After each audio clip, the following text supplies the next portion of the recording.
When the history books are written, what will they say about Joe Biden? He started his presidency claiming his goal was to unify the nation. He's leaving office with both parties eager to see him retire.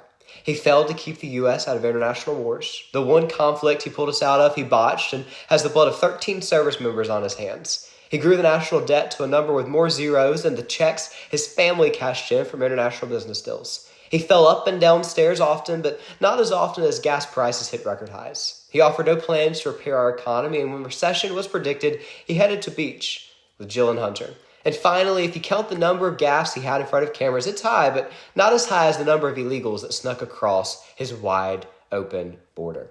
Here's one positive, though. We better count our blessings that a nuclear attack never occurred after 4 p.m. because he would have already been read his bedtime story and tucked in.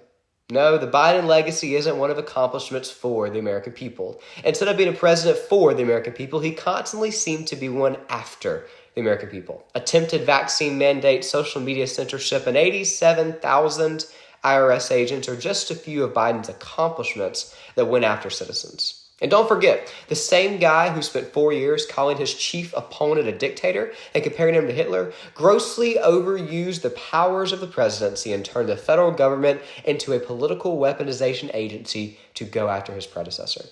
That is Biden's legacy. That's how he'll be remembered. Not right now, not immediately, but if and when history books become more accurately written by unbiased observers down the road, the Biden family won't be painted in a pretty light. That 11th hour pardon for his son to cover up decades of illegal business deals, that one's not going to be a good legacy either. So what will his legacy be?